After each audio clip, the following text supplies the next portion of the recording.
Tribulação é matéria na Universidade de Deus, onde aprendemos coisas e princípios que, de outra maneira, nunca aprenderíamos. Você está atribulado? Você está sofrendo? Você conhece alguém que está atribulado? Você mora com alguém que está atribulado? A mensagem de hoje, ela tem como título Tribulação.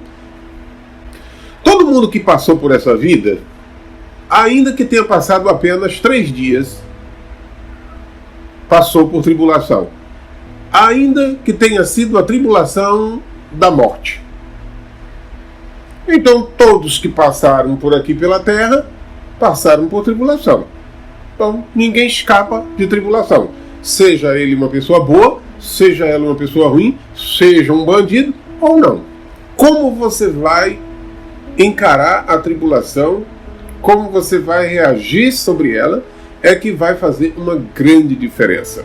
1 Pedro capítulo 3 e o versículo 13, ele diz assim: se de fato vocês quiserem fazer o bem, quem lhes fará o mal?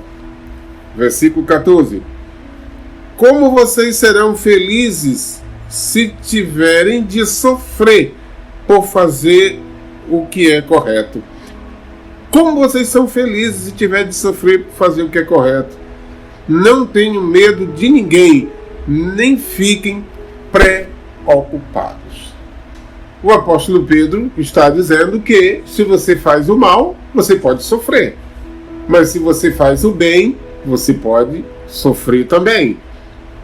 Então, o que ele está dizendo é que quando você sofre por fazer o mal, você não terá nenhum benefício desse sofrimento.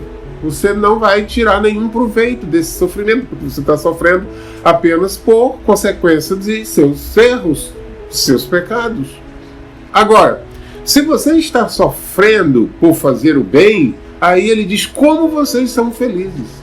O próprio Deus vai colocar a sua maravilhosa felicidade dentro de você, mesmo você sofrendo. Bom, aí que está a grande diferença. Então, sofrer por fazer o que é mal é apenas um sofrimento. Mas sofrer por fazer o que é bem, aí você vai receber proveito do próprio Deus.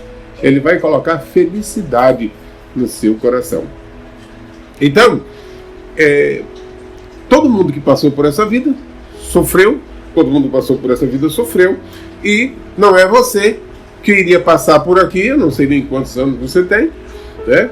Mas por todo o tempo que você tem passado por essa terra, você tem passado uma tribulação e outra, e uma vem e passa, é igual as ondas do mar, né? Você passa por aquela, daqui a pouco vai vir a outra, e lá vem a outra, e como é que você vai encarar tudo isso, né?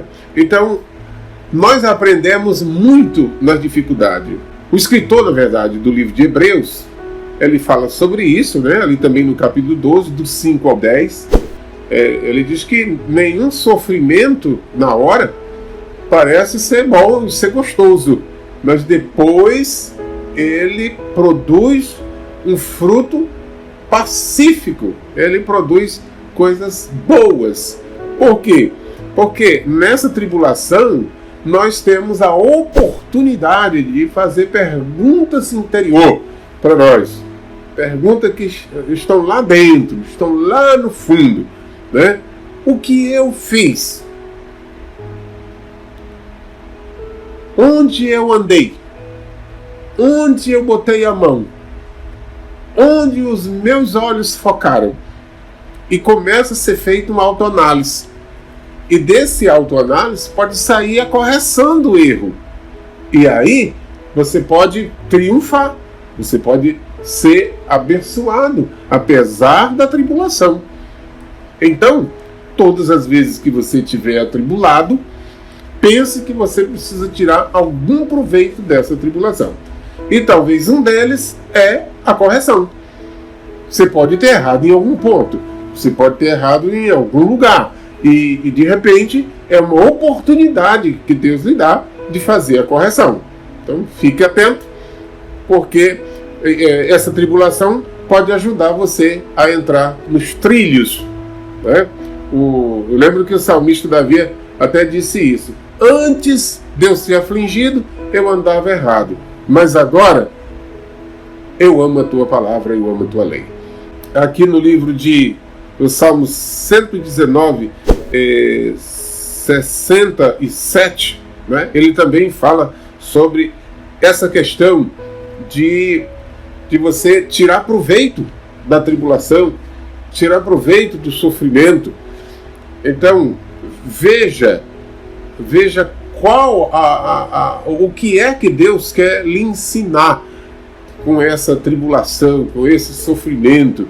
Ele pode querer lhe ensinar grandes lições. Ele pode querer lhe ensinar. Agora, você não pode apenas ficar achando que foi o diabo que te perseguiu, que é o diabo que está querendo te pegar, e o diabo te pega, o diabo te ralha, o diabo isso, quando na verdade o diabo é apenas está por aí fazendo algumas tentações, mas na verdade o culpado de tudo isso foi você mesmo, né? Então fique atento, fique de olhos bem abertos, né? Ouvidos bem antenados, porque Deus pode querer lhe ensinar com essa tribulação que você está passando. Talvez Ele queira que você se corrija. Talvez você tenha andado até desviado dos caminhos dele. Talvez você tenha até já tido uma comunhão com Ele, né, frequentando a casa dele e tal, comunhão com os irmãos, com os crentes, etc. E tal, e de repente você simplesmente menosprezou isso aí, deixou tudo isso aí para lá, e aí Deus está chamando a sua atenção com essa tribulação, chamando: olha, volta para casa, vem-te embora, está na hora. E aí você não pode passar despercebido, apenas culpando o diabo e tal, para não assumir a sua responsabilidade. Então, assuma a sua responsabilidade, converse com Deus. Quem sabe ele pode até amenizar o seu sofrimento, para que você possa encarar isso com mais entusiasmo. Tá bom? Então, Deus pode estar chamando a sua atenção através desse sofrimento, através dessa tribulação, né? Aqui no livro de Eclesiastes, capítulo 7, versículo 3, ele diz que a pessoa na tribulação, ele fica mais compreensivo. Na tribulação ele fica mais compreensivo. É verdade, às vezes tem pessoas que ele é meio brutão, ele é meio grosseirão, mas quando ele fica com febre, quando ele fica doente, e principalmente se ele pegar coronavírus, aí ele fica tão dócil, fica tão amável, né? Ele fica amável, fica uma bela pessoa. Embora depois que passe a tribulação, ele às vezes quer voltar tudo de novo, né? Voltar de estaca zero.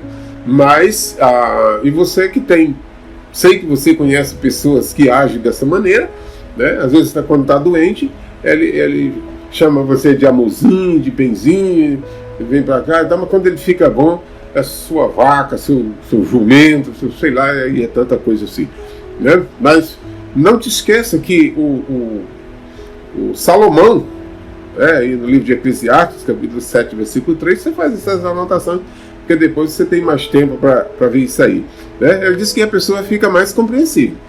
No sofrimento, na dor, na tribulação, ele fica mais compreensivo. E é uma coisa que Deus quer, que todos nós sejamos compreensivos. Eu lembro que há uns 20 anos atrás, eu tinha o conceito de que crente não entrava em depressão, crente não sofria e tudo mais. Aí depois Deus deixou um prédio cair em cima de mim, né? Me deu esse privilégio, né?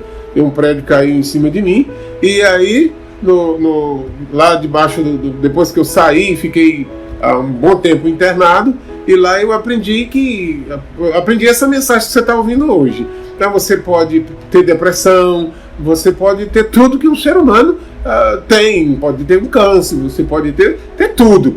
Você pode acertar na Mega Sena, se você jogar, claro. Você pode enricar, você pode ficar pobre, você pode tudo, tá certo?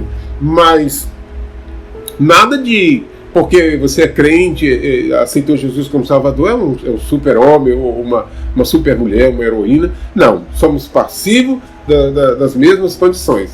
A diferença é como vamos reagir em meio a tudo isso. Essa é a diferença. Como vamos reagir? Então, reaja com fé, reaja com esperança e tirando proveito, analisando diante de Deus onde você errou para que você possa acertar. Talvez tudo isso, apenas o que Deus queira, com essa tribulação na sua vida, seja trazer você de volta para os seus belos e maravilhosos caminhos. Volte para Ele, volte já, volte hoje, não deixe para amanhã, porque pode ser tarde demais. Deus abençoe.